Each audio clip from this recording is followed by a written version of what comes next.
Welcome to Bobby Owsinski's Inner Circle. I'm Bobby Owsinski, and this is a show all about music, music production, and the music business. My guest this week is NinjaTune and Coldcut founder Matt Black.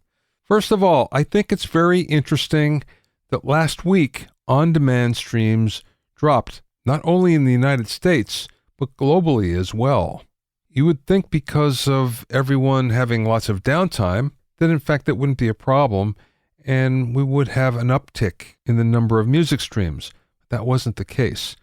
Well, in the US, streams were pretty good. It was still the third largest amount in 2020, but they were down. Interestingly enough, on Spotify, the global number was down 11%.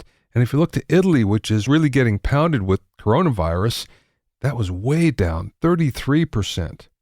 Now, there's a theory on this that, in fact, one of the reasons why everything was down so much was because there was just one frontline major release. That was Lil Uzi Vert that came out, but that was it. So, of course, new releases, especially big releases by superstars, they drive streaming. They drive most of them, and there was none. So everyone thinks that what may happen is streams will go back up, even while we have this imposed downtime. But what will happen is we'll migrate from listening to those major releases to going more to catalog, which I think is better for everybody if that happens. Now, the music business got hit with a double whammy here because Amazon stopped taking physical product into their warehouses. So they're not taking CDs, nor are they taking vinyl to sell on the website. That's not a problem for any of the physical product that in fact is catalog, meaning more than 18 months. It is a problem for anything that's new. But again, in the United States, that was worth over $1 billion in business last year.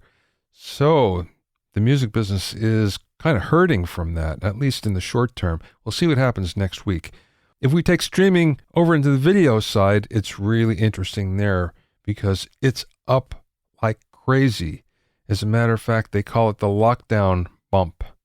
It's up so much that the EU asked Netflix and YouTube to stop broadcasting in HD, or else they'd have to put a cap on it.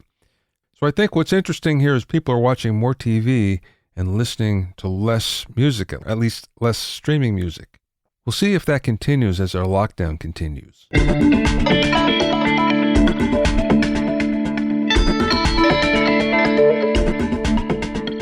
If you have any questions or comments, you can send them to questions@bobbyo_circle.com. Don't forget about my online courses on mixing, production, branding, and music business success at bobbyowsinskicourses.com. Also, get an expert analysis and objective opinion of your songs and mixes as a member of my Hitmakers Club. Go to hitmakersclub.com to learn more. And finally, I just want to tell you that in this time of imposed downtime, check out my free ebook and PDF downloads on mixing, production, mastering, and social media at bobbyowsinski.com/free-resources.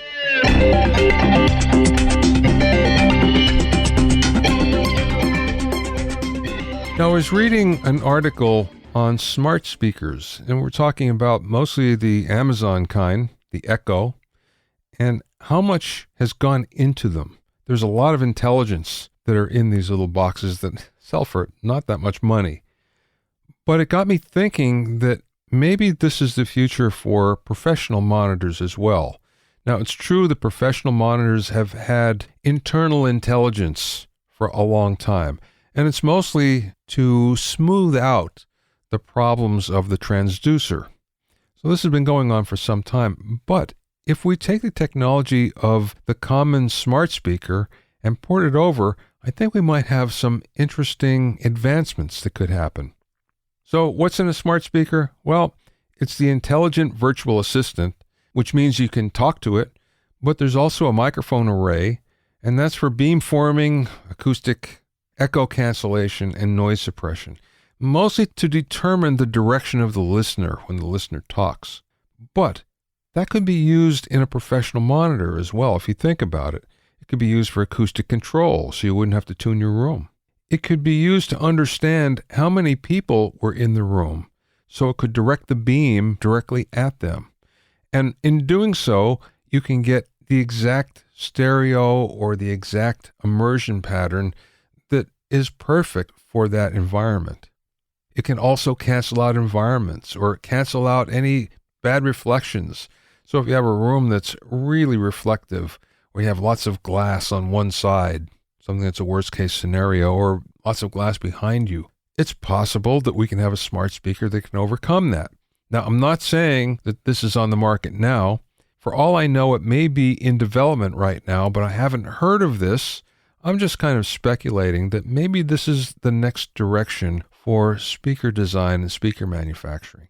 Anyway, look out for it because I think it's kind of inevitable that we're going to go there sooner or later.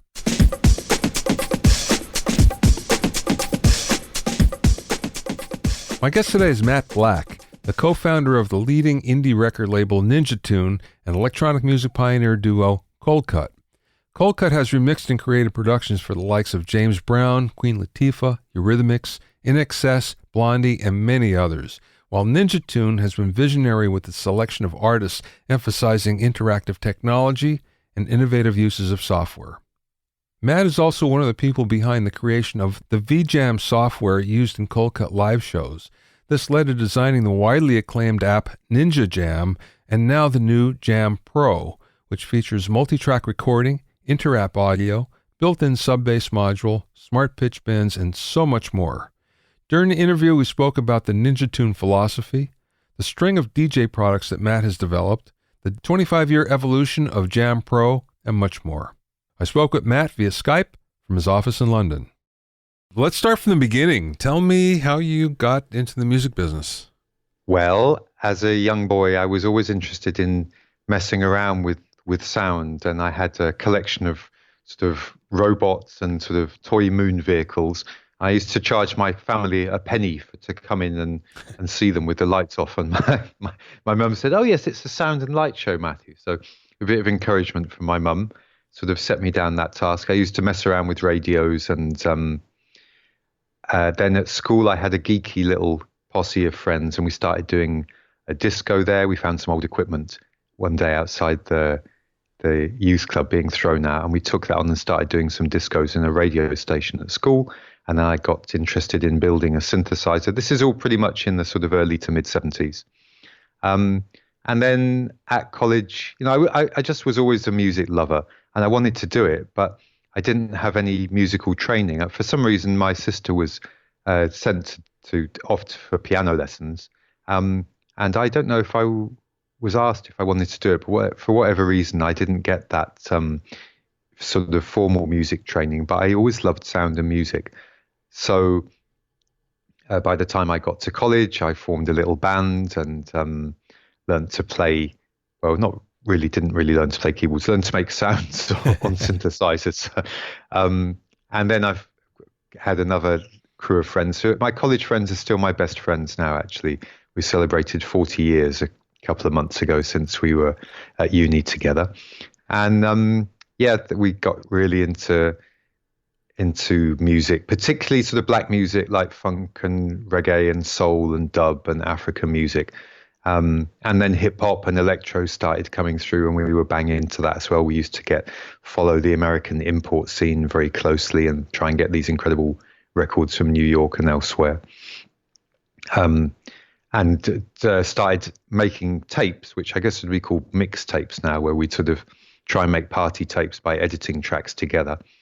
And then I sort of managed to make it into a career after a few years of messing around as a computer programmer. But my love was really of music and DJing. So at 28, I started Coldcut, met Jonathan Moore, my partner, and we've been doing that ever since. That's rather late to start doing what you're doing. You have a big run-up and obviously lots of background, but most people start when they're a lot younger. Yeah, but I think, it's interesting that that's been my story. That I would note that with young people, that over here in the UK, they're forced to make decisions about what it is that they want to do with their life at too early a stage, I would say. There's a lot of sort of getting people onto tracks and rails. And I think, as I say, from my own experience, I didn't work out really what I wanted to do until a bit later. I said I did a degree in biochemistry. I worked as a computer programmer for a couple of years, but I managed to sort of take my hobby and my passion and make a career out of it. But it took a while to really focus on that and make it happen. Give me some background on Coldcut. Yeah, well, Coldcut were formed in 1987. I'd spent a year DJing in Spain. I came back and I heard from a friend of mine. She had some really cool tapes from this guy, and I sort of thought that was, some hot stuff at mixing, and then had some good records. And this guy's tapes were really good. So I said, "Who is him?" And she said, "Oh, he's a friend of mine, Jonathan Moore." And then I didn't meet up with him until a couple of years later, when I wanted to make a record inspired by the tracks coming out of New York, particularly the early hip hop cut-ups by people like Grandmaster Flash, and also a series of records by Double D and Steinsky from New York.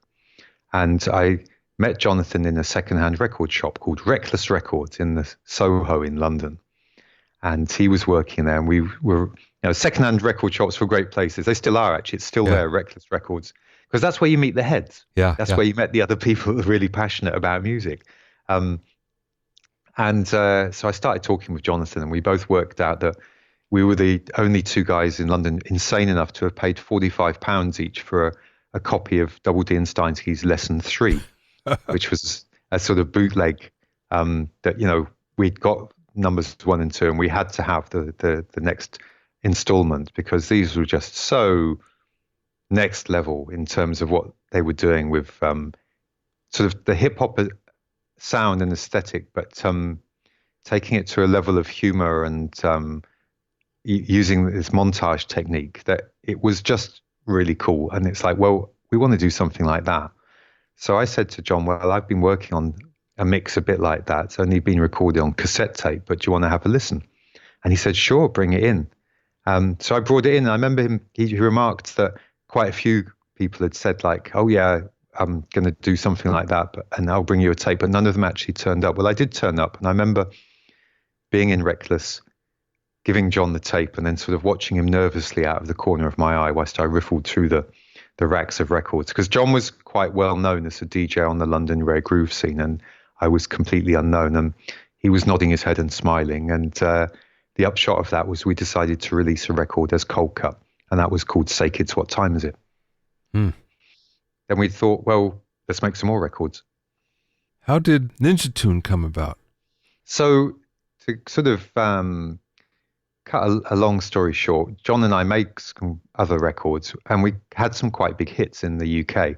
And whilst that was great, the problem side was that we became entangled in the music business, which we didn't really understand, and got into a contractual situation where some guys in suits were saying, well, look, you've got to make records like this.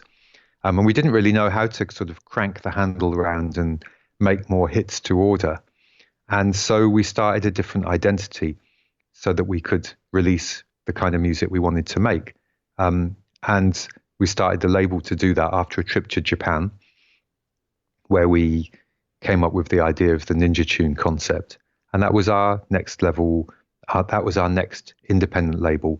And we started with some alter egos like DJ Food and Bogus Order, and just releasing stuff that we were making on a more underground level. Because once you've tasted that big success, there is a lot of pressure to keep coming up with things that are successful and make a lot of money. But we didn't want to do that. We wanted to plow our own furrow and do what we were interested in. So NinjaTune was our sort of escape vehicle from the swamp of the mainstream music business, which we found ourselves kind of stuck in. As you said, it's very easy to get involved in the business side of things with the suits all the time, which is disconcerting for any creative person. And now with NinjaTune, you're sort of straddling that line. How did you reconcile that? Good question. I mean, a friend of ours, the jazz DJ, Patrick Forge, says that Coldcut have always rather unsteadily straddled the balance between the underground and the overground. But then, keeping a balance should be a dynamic thing. Otherwise, it would be too easy. We've sort of had a foot in both camps. And we've sort of managed to make it work. Now, NinjaTune have a motto that Peter Quick, who's been a big part of the success of the label, he's the boss of the label now. He was a friend of a friend who just phoned up one day and said, I want to work for a small dance label. So I said, well, come on down and check us out. And he never left. That was 30 years ago. Peter says, careful with the cash, crazy with the music. And we've adopted that. I think we must be okay at the business side. I think particularly that was what Pete brought as well. His family business is Quick's Organic Cheese, actually, which perhaps fine cheese and fine beets are not so different. It's a family business, and NinjaTune is a bit of a cottage industry. But we did, having been through that contractual morass with the business, and also the label we were previously with, when we audited them, our auditor told us that they owed us 300,000. We never got it. And I'm sure you're well aware that in the music business, people don't always get paid what they're owed. And there are a lot of sharks around. I think broadly, things might be a bit more honest nowadays than they used to be. But it's hard to get paid, and for artists, it's sometimes hard to get paid. And so that was one of the backbone philosophies of NinjaTune, that it would be artist-led.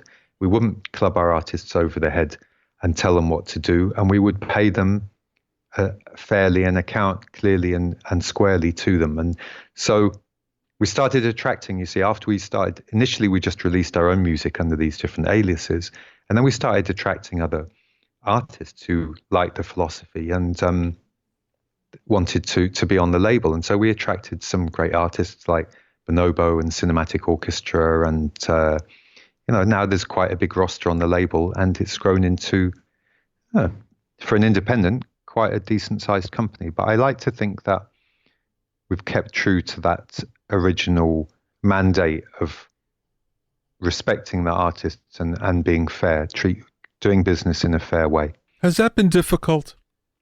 You'd have to ask Pete. I got to say that, many artists would probably agree that dealing with the business side of things is not really what they want to be spending their time doing. They would like to work with someone that can take care of that side of things for them. And for us, we were very lucky to find Peter Quick, and then we built up a fantastic team of people at Ninja who do that. I think people at Ninja, we're still around. We're celebrating our 30th year as NinjaTune this year, and so we must be getting it right. But I do see that people there work extremely hard, and it's a constant challenge to evolve to the changing sands of the environment. And that is particularly true in the music business. But I like to think that compared to the major corporations, they're a bit like dinosaurs, and we're the small, funky, kind of nimble mammals that can kind of jump and skip around and perhaps adapt a bit more quickly to the changing situation. So we've managed to keep going, I think, with that attitude. There's so much of the do-it-yourself attitude, approach to things for artists these days. But as you say, when it comes down to it, an artist wants to create more than anything and would do anything to have someone else take over the burden of the marketing and getting their music out there, which is why, labels will always be around, because no matter how much you still need that helping hand. Well, everyone needs support. No man is an island, and it is very hard to do everything yourself. I mean, when people ask, how can I get signed to NinjaTune? I sometimes say, well, have you considered doing it yourself? Because that's how we started. Can point out that John and I did start the label ourselves, so we would have that control and that responsibility ourselves. And we did put, for a good time, sufficient energy into that to make a sort of a machine that did basically work. This is even before we started NinjaTune, actually, we self-released our first records ourselves. We used to sell them out of John's car around a few record shops in London. And so it's lovely to have people that can help you and take on roles like that. It's also possible to get ripped off by people that you work with. Along comes managers particularly, there's quite some shark-like characters in the music business. Yeah.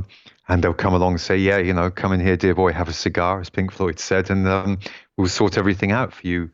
But it doesn't always work out as simply as that. And sometimes, I remember someone talking about a manager we were involved with who remain nameless at this stage, but, managers with egos like that, the artist can never be bigger than the manager. The manager's ego must always, in fact, be larger. They might be in the background, but they still, in fact, in their mind, are the main player. So I'd say in this life, a lot of it is about relationships and finding people that you can trust and that you have common ground with, of beliefs and principles, and can get along with. And that could be in any aspect of life, and certainly in the music business, that is important too. Now, I'm certainly aware of you and Coldcut and NinjaTune from a musical standpoint, but what I wasn't aware of, and now I understand because of your background, because of you telling me, but getting into software development and products. Yeah. And I think the first one is VJamm, right? Well, in fact, there were quite a few strange multimedia creative bits of software that we made in the 90s. VJamm was a major one, but there were things before that. For example, when we released our Let Us Play album, which I think was 96, it came with a CD-ROM, and on that CD-ROM were videos, but also interactive software. I call them play tools because they're sort of toys, but they pointed to a more serious use of multimedia for creative purposes. And I still meet people who say, well, actually, that CD-ROM was a big influence on me. It wasn't commercially successful, but it was part of our artistic statement of the time, that music didn't just need to be about tunes on the CD. There could be interactivity, there could be audiovisual elements, there could be infotainment elements to it as well. So, yeah, there's been quite a few none of them have been successful products. I mean, that did help the CD sales, I think, and help get us PR.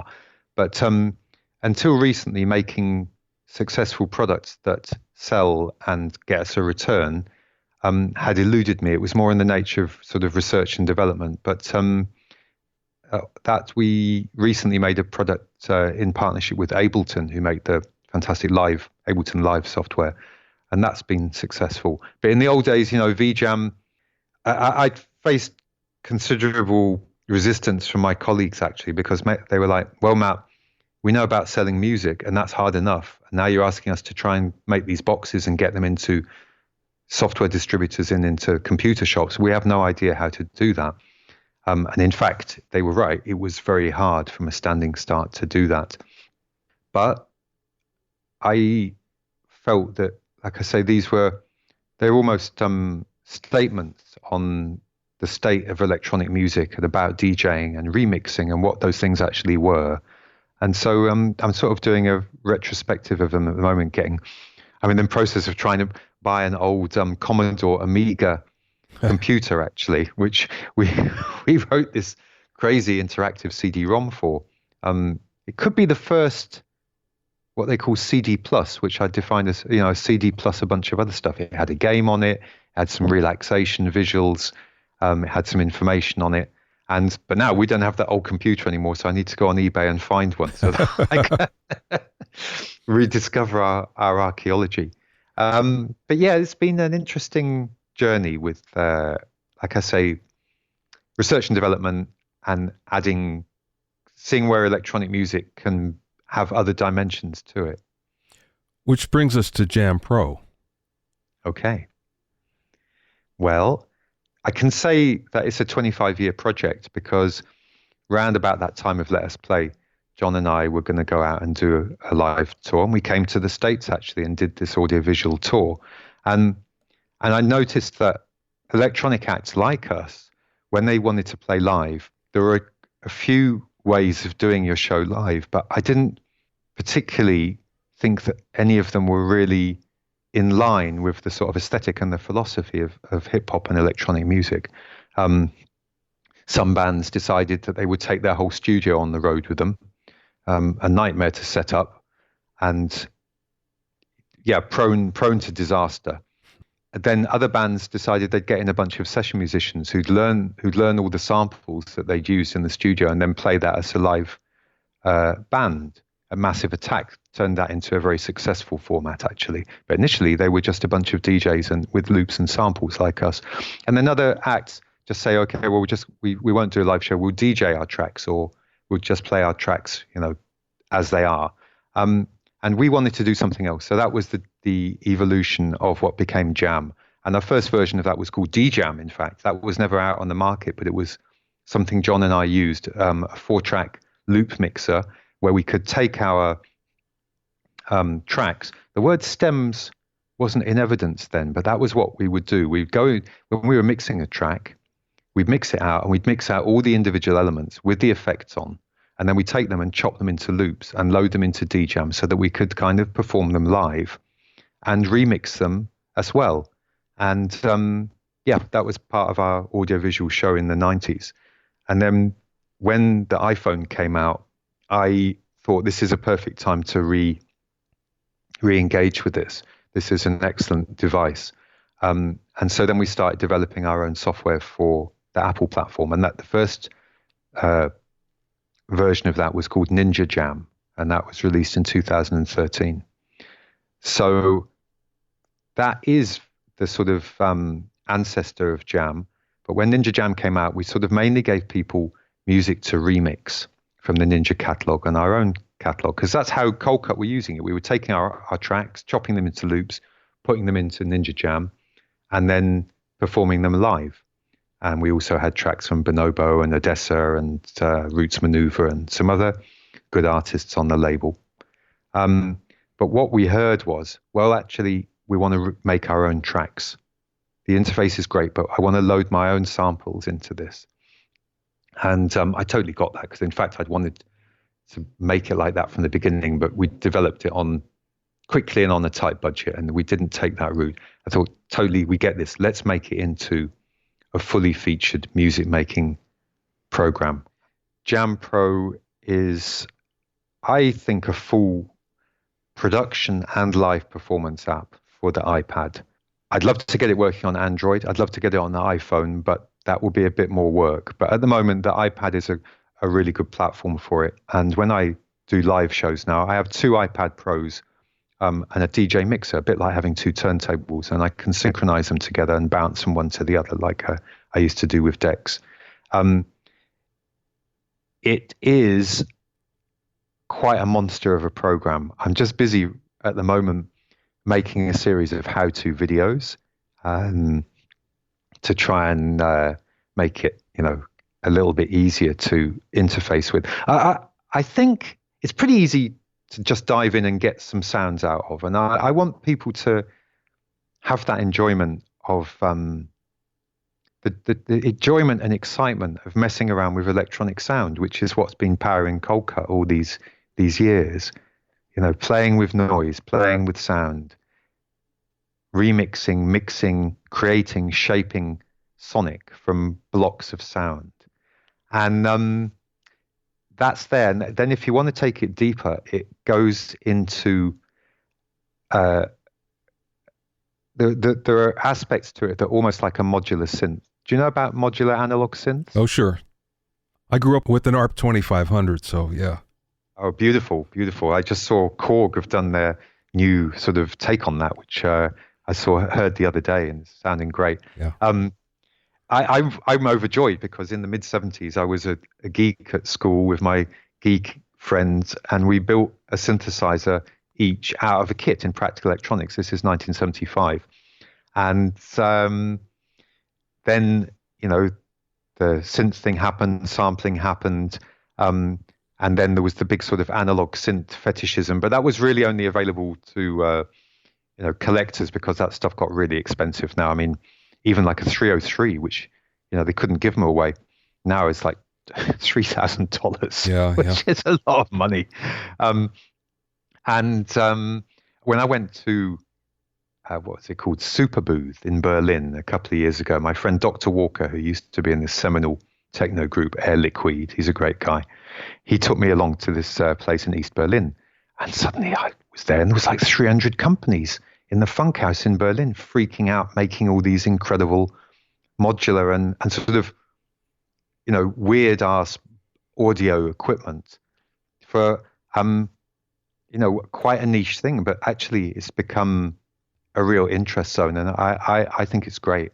It's really a new scene. So that whole modular synth attitude, which is, okay, we're not just going to have things which just move in one direction. We want the possibility to patch combinations of sounds and controllers together.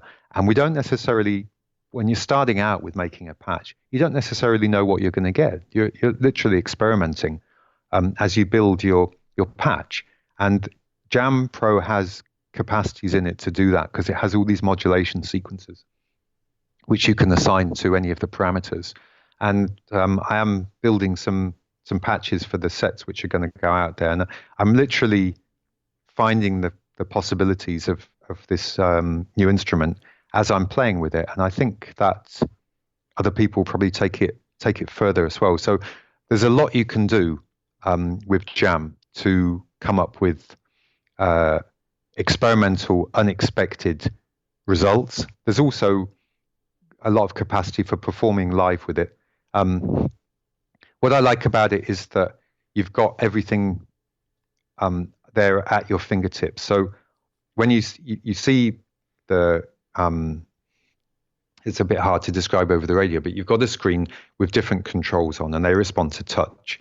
The controls are labeled, and some of them trigger different samples. The name of the sample of the clip is there. So your kind of eye and ear and hand coordination is all in one place. And to me, that is it's kind of the expressive environment that I've been looking for to mess around with sound. So that's why we say it's a production and live performance app. How much is it? It's going to be £20, or I think $20 in the US. And the first week it's going to be $10. That sounds like a great deal, considering how versatile it is. Thank you. A friend of, it's a guy actually, last week I had the first demonstration for a guy from Music Tech magazine, and he asked me how much it was. I said it's going to be $20, and he said, wow, it should be $99.99. So that was a nice reaction from someone who knows his music gear. Ideally, I'd like to give it away, actually. My ambition is to make the world's most powerful beat instrument and give it away so everyone can enjoy it, and that will grow the environment which I like to live in. We sort of, if people don't have an iPad, they can check out the original Ninja Jamm, which the basic functionality is similar to Jamm Pro. Jamm Pro is like 10 times more powerful, but you can still have quite a buzz on Ninja Jamm. And if I can make a few bucks on Jamm Pro, I want to look at bringing it to other platforms as well. Well, it sounds like the iPad is the perfect platform for something like that, because especially an iPad Pro, which is so powerful. But the fact is, it's a larger display where you can actually work with it. An iPhone, to me, is just a little small for something like that, although I can see people doing it because they're used to working on a small phone and doing what they do, but an iPad seems like the perfect platform. The iPad is a perfect platform, and actually I'm working on a way that one can effectively network several iPads together, so that, if I had 4 iPad Pros, that'd be a pretty decent sized touchscreen instrument to I'd be able to have all the screens there at my fingertips. But it's been designed so that when you're playing live, all the main screens are there on the play screen, and then for sort of programming it and patching, there are other screens. But the idea is that you'd sort of do that in your preparation stage, and then you go to the play screen, and that's where you've got everything there. I don't like menu diving. I don't like page swapping. I don't like being a librarian when I just want to freak out and enjoy messing with the sound. That's really smart, though, because usually you find that the editing window and the play window is somewhat converged. And as a result, I don't think either one is easy to use as a result. So if you separate them, I think it's a much better approach. Me and my team that have put this together, we're not trained software designers. People, bigger companies, proper companies have, UX, user experience designers, and we've just been making it up as we go along. But I think, do you have an iPad? Yeah, I do. Well, hopefully you'll have a chance to tell it, you'll have a chance to check it out and tell us what you think. I think we've made a good stab at making something that's powerful and yet easy to use and is fun to use live. So I do, look forward to your feedback about that. So the user can actually upload his or her own samples then, right, to it? Yes. Yeah, you've got full capability to load in your own samples, and that includes accessing them via Dropbox or G Drive, cloud services like that, or what you've got located on your machine. You can also record in using a variety of sources. You can record in directly from the mic. So on the little demonstration video, which I'll link you to, there's a short bit where I'm just on the mic making some beatbox sounds and then playing them back. But you can also plug in, I have a nice little Behringer UCA 222, I think it's called, which is only $20. Really good little interface. So I can plug in any sound source and record directly into the app. And I can also use inter-app audio. I'm not an Apple fanboy, but I will give them props for over the years, they have prioritized making their audio work. And I think that's been a big part of their success, actually, because it nets them a huge audience of music hipsters, and that's played very well for them. And they did that with the Mac range, and they did it with iOS as well. And one of the things they've done is this inter-app audio that enabled developers like AudioBus and AUM, that's another one, to make these routing systems where you can route audio about between the different apps. So there's some great synth apps and drum machine apps already on the iPad. Before I was thinking, I need to write, synths and sequences and other instruments and have them within Jamm. But actually, all I need is to connect via inter-app audio. There's an excellent range of existing iPad sound making apps, and I record them straight into Jamm. So that's really turns it into a powerhouse. I don't know if you're aware, but the director of audio for Apple is Tomlinson Holman. And if you're not familiar with the name, you're certainly familiar with THX, which you see in theaters. Yeah. It's Tom Holman Experiment. Okay. And the Tom Holman Experiment, I love it. Great. That's right. Okay. He was a chief scientist for Lucasfilm, and along the way, he built a lot of stuff. He was actually my mentor when I started to mix 5.1. Ah. He was the guy that actually named 5.1 and came up with the whole idea. But the last 10 years, he's been the head of audio, director of audio for Apple. Well, let's hear it from Tom then, because they've done some good work there. I will hand it to them. And so he's a dude. He's an inventor. He's got the yen for it, and that's his passion, obviously. So now he's found a place where he can deploy that, and we can all benefit from it. So I say, nice one. Yeah, nice one. Yeah, pretty good. Okay, last question, Matt. What is the best piece of business advice that maybe you learned along the way, or maybe somebody imparted to you? Well, I like Thelonious Monk's statement that everyone is a genius at being themselves. And I think finding yourself in your creativity and in your interest and passion, that is the way that you can become an artist with an identity. As they say, don't try and be anyone else. Everyone else is taken. It's best just to be yourself. And I think that might not necessarily, there's no one formula that leads to success in terms of $1 million in fame, but success is pursuing what you love. And that's tied up with finding out who you are, what you're really interested in, and making time to do that. There's always, here's my business motto, there's always a workaround. When one way's blocked, there's always a way to get there. It just may not be the obvious way, and it's down to each of us to find it.